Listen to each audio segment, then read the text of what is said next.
লোক কাজ করে, নট 12,000, 12 লক্ষ লোক জড়িত এটার সাথে। এই গার্মেন্টস ইন্ডাস্ট্রির সাথে কি জড়িত না?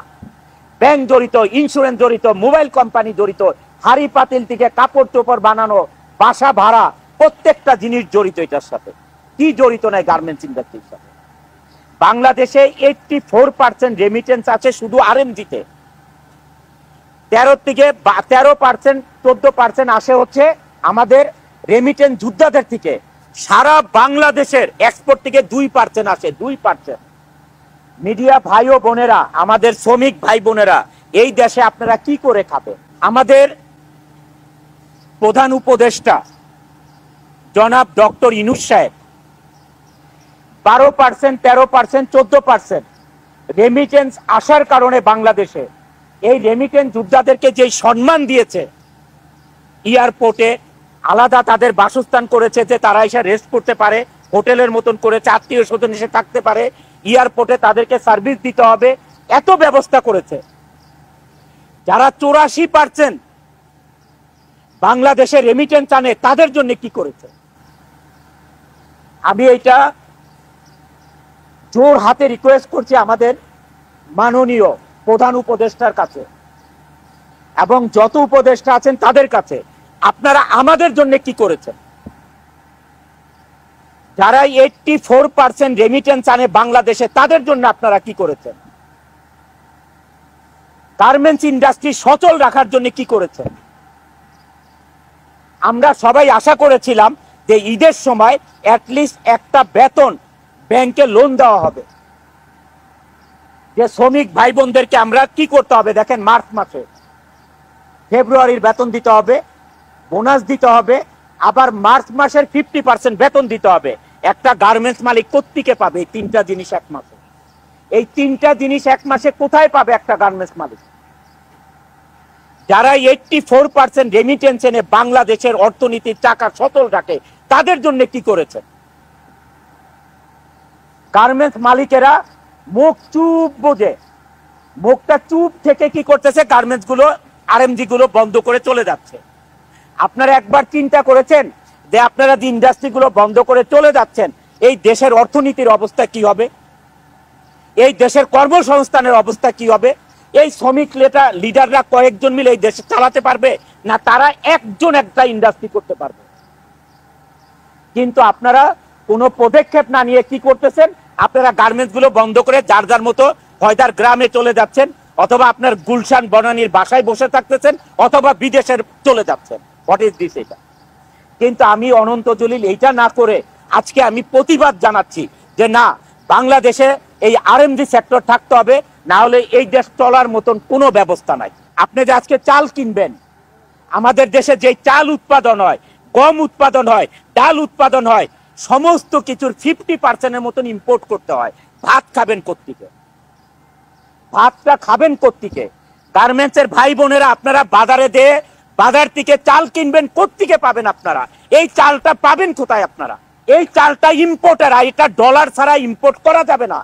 বাংলাদেশের টাকা আজকে কোন দেশ আপনার নিবে না এটা রপ্তানি করতে, আমদানি করতে। কাউকে আপনি টাকা দিলে নিবে না, ডলার দিতে হবে। তাহলে এই ডলার কোত্থেকে আসবে? এইটা কারো মাথায় ধরতেছে না।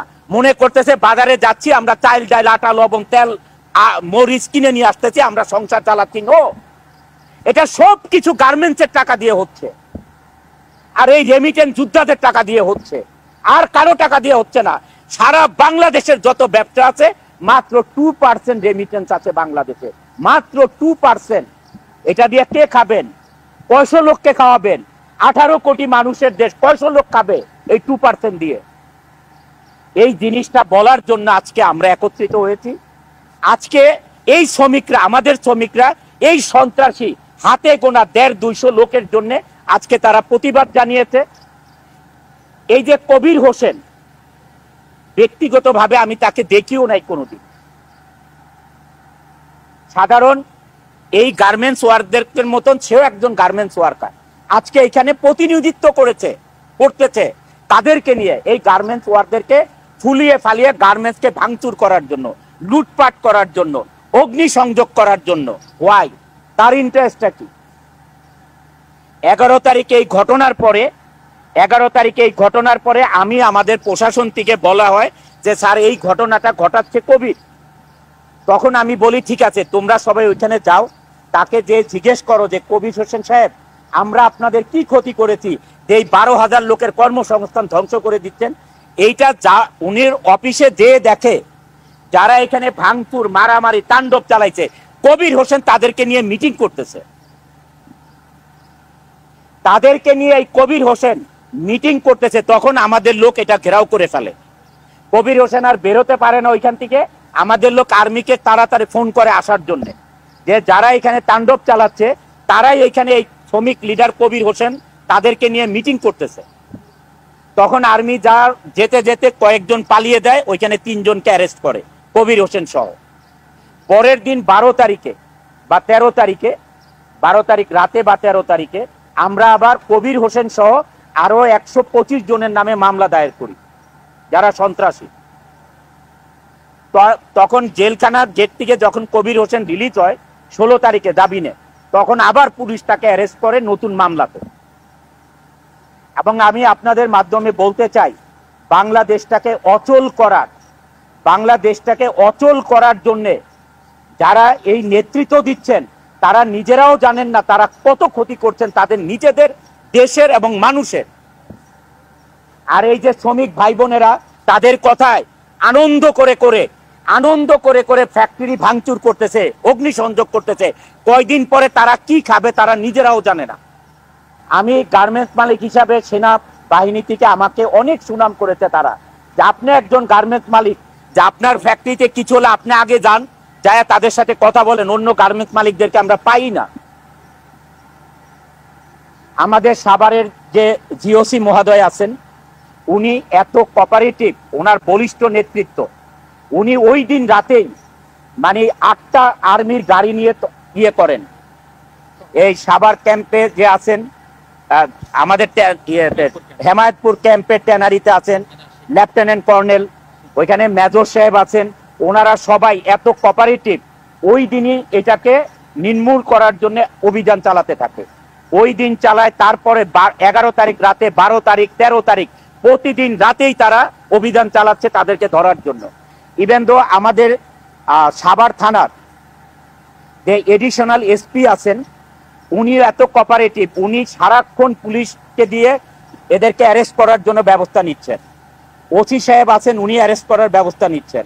মানে আমাদের সাথে এই গার্মেন্টস মালিকদের সাথে যারা সাধারণ শ্রমিক তারা আমাদের সাথে আছেন, কর্মকর্তা কর্মচারী তারা আমাদের সাথে আছেন, আইন শৃঙ্খলা আমাদের সাথে আছেন। তাহলে গার্মেন্টস মালিকদের এত ভয় কেন?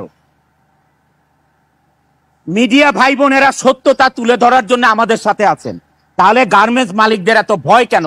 কেন 240টা প্রজেক্ট বন্ধ করে চলেছেন? 240টা ফ্যাক্টরি না, 240টা গ্রুপ অফ কোম্পানি ইন্ডাস্ট্রি বন্ধ করে চলে গেছে। লক্ষ লক্ষ লোক বেকার হয়ে গেছে।